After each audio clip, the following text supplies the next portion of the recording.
Ladies and gentlemen, boys and girls, welcome to another session of podcast. I wish and I'm sure you will enjoy listening to the broadcast.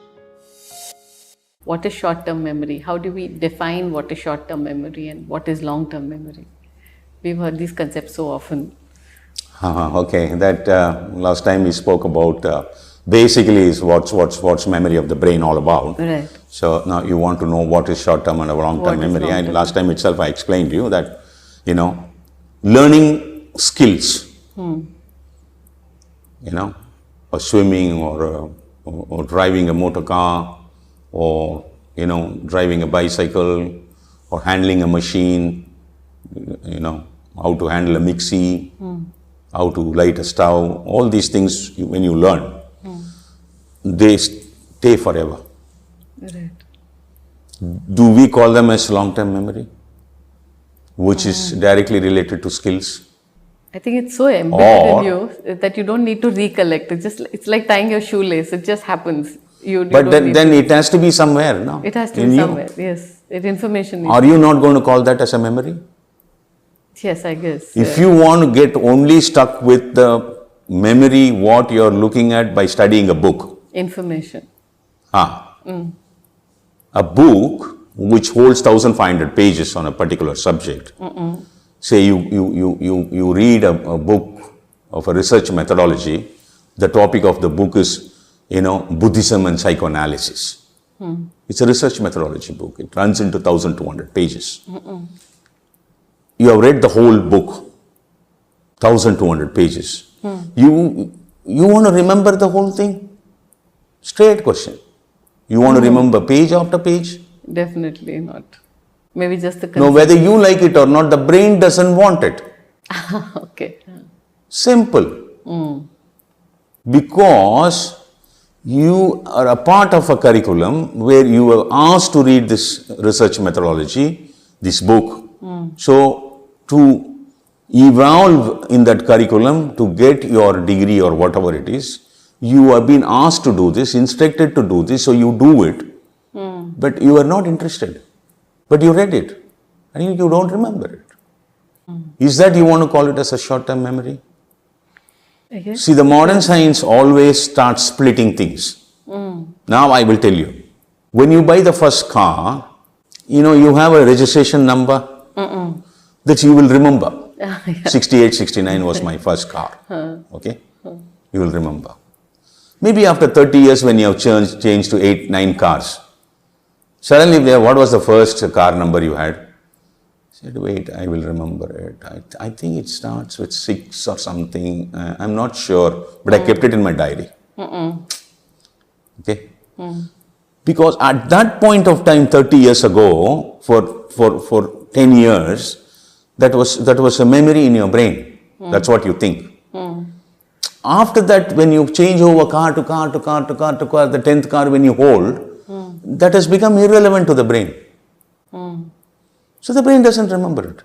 Is that what you want to call it as a short-term memory? I guess remembering for 10 years is pretty long term. So what do you want to call it, as a long-term memory or a short-term memory? Memory is memory. There is no short-term or long-term. Okay. But what is memory? Where does it get stored in the brain? Memory do not get stored in the brain.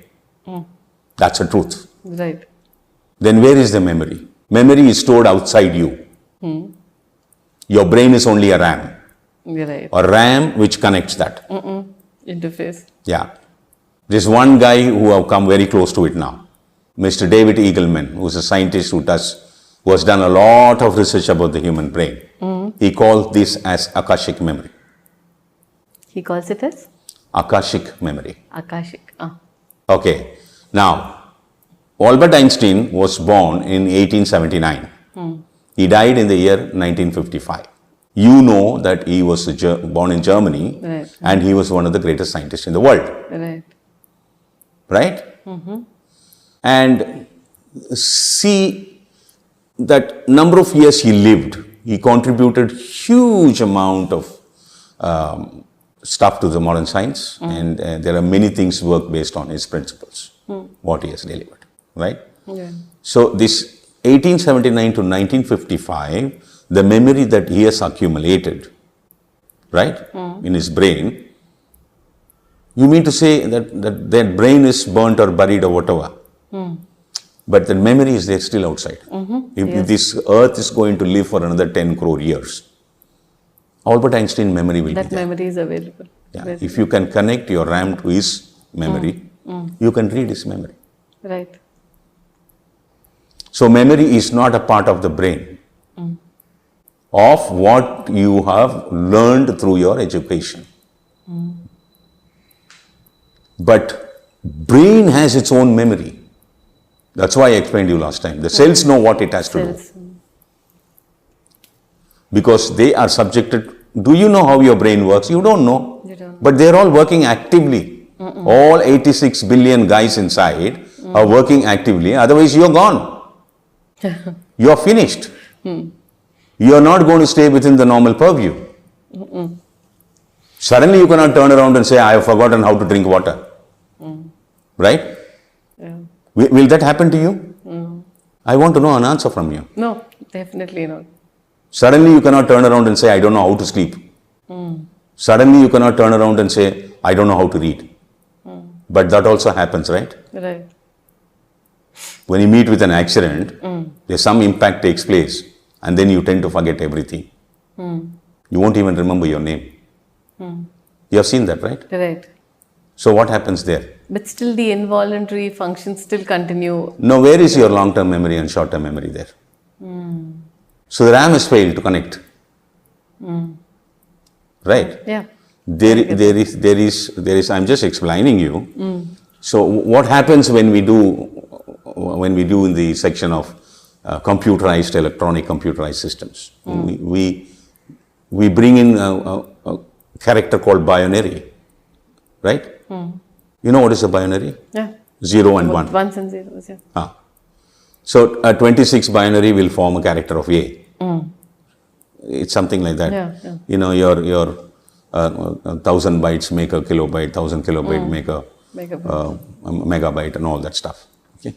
So when the satellite takes a picture, it cannot transmit a picture. You know that, no? It takes a picture in the camera and that picture is processed in the satellite into binary data. Yeah. Because only the binary data can be transmitted to the satellite center where you receive it through the antenna and then you run a software. This binary data will be run through a software and it will convert it back to photograph. The photograph. So this is how that system works. Right? So there is some transport taking place from outside where your memory is getting stored and to your brain, which you don't know, which modern science will be studying later.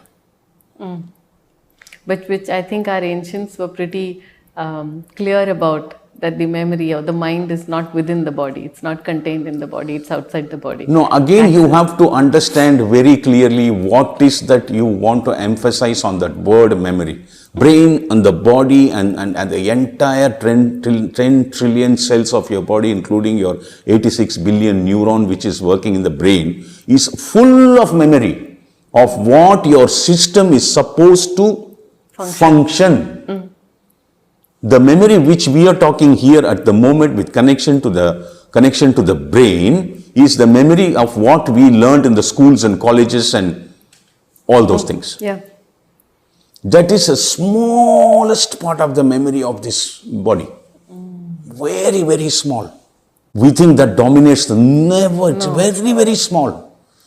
You know, if you have to understand how the whole visual system works, you know, both your eyes and, you know, the kind of actions taking place in the retina, and then it travels through the optic nerve to the visual center in the brain, the occipital lobe. You know, you will just go years together to study that. Then how much of memory is held by the body of all these cells to do that job? There's a big 100-inch television is there and it has a motherboard, right? And the motherboard has to do all the work to make the picture on the screen. You follow? Yeah. So you are fed in so much of memory of the motherboard to do the work, right? Like that, nature has fed in billions and trillions of information inside your body, and that is what is memory. Not the one which you study to remember. See, learning, a concept of learning, I'll tell you now, is acceptance. Right. If you don't accept, you reject. You don't want to learn. You don't want that, right? Once it is accepted and you've learned, over a span of time, if you're going to go around it, use it, it becomes a belief. You start believing in it. You start believing. Once you start practicing that belief, over a span of time, it becomes faith. Right? You're too strong with that. Then you have formed a boundary of your brain.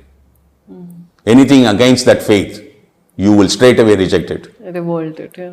So what happens? You are putting an end to your education, which leads to learning. So where is your memory there? There is nothing called short-term memory or long-term memory. Memory is memory. The brain decides what to store and what not to store. For how long? Yeah.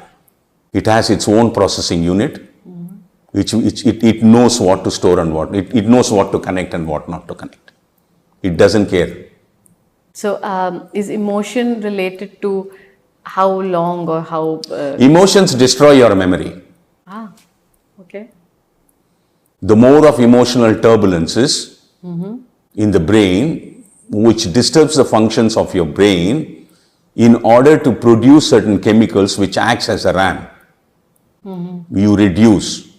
When you are angry for a period of 15 minutes and you fight with somebody like a dog, okay, and use all kinds of language, when your anger comes down, the next day, when I ask you, why were you so angry so far yesterday for over a span of half an hour or 15 minutes, you were talking haywire.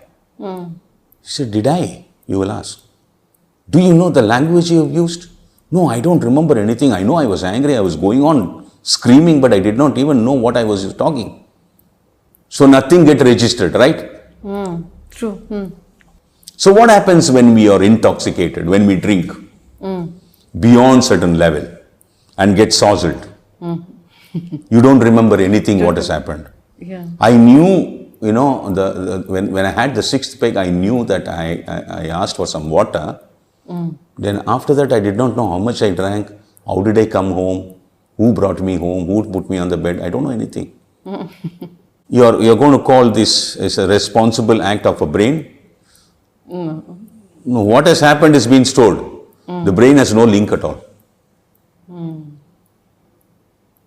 So the brain has to be aware. Memory is finally awareness. Remember this first. So in a calm state is what will help the memory get stored and retrieved best. Is the so-called blissful situation for a brain, according to the spiritual life, is to get out of that bundle of memory you have stored. It is called the emptying the consciousness. As long as you are attached to this world, the brain tends to hang on to that memory that you have stored out of your experiences. There is nothing called long-term memory or short-term memory. Who are you to decide which is long-term memory and which is short-term memory? Yeah, it's strange because, for example, I was writing an address yesterday and I remembered the PIN code. And the moment I finished writing it, today I don't remember the PIN code. It's because it's not necessary for me. But the place, a small little town I grew up in, the PIN code is very, very embedded. I mean, the last probably 20, 25 years I haven't been there, 20 years maybe. But I remember the PIN code just like that still. Because from the childhood, the lot of transmission takes place at the age of 6. Those transformation of the human body is something totally different when you reach the age of 6. And that 6 to 18, adulthood, from the childhood to adolescent to adulthood, plays a lot of role in your brain development. Because cortex take 25 years to develop. Right. From the zero, when you are born, it takes 25 years for the cortex to fully mature. Yeah. That is why you see people who will be an average student till the age of 17, 18. After 17, 18, they just take off because of the improvement of the growth of the cortex. Growth of the cortex. Yeah. There are many, many things which we will be talking in when it comes to aptitude, in the program called aptitude. And those are the fantastic part of the memory of the brain. The hand-eye coordination, the hand-eye-leg coordination. You know, the visual system by itself takes 9 years to completely mature. Completely mature. Yeah. You know, you throw a ball at a 4-year-old boy, he won't be able to catch it because his hand-eye coordination is not there. But when you throw it home at the age of 10, you know, he'll just catch it like that. So memory is something not stored in your brain. Memory is something which is outside. After Vishaka lives for 100 years and depart, the memory of Vishaka will remain in this world. And I'll tell you where exactly the memory is stored. It is not stored in air. It's stored in water. In water? The ocean. The salt dissolved ocean. Okay. 2/3 of your world is ocean. Right. 1/3 is only land. Right. That is why 70% of your body is water molecule. Okay. Only 30% is land. So, All your memory is stored in ocean, including everything. And the water molecules of your body are the RAM. This is the truth. What is studied by the ancient science. If you understand the water, you understand the universe. All secrets are embedded in the water. thank you, sir. Thank you very much for spending your quality time. Thank you very much for your attention. I wish you enjoyed this session. See you later.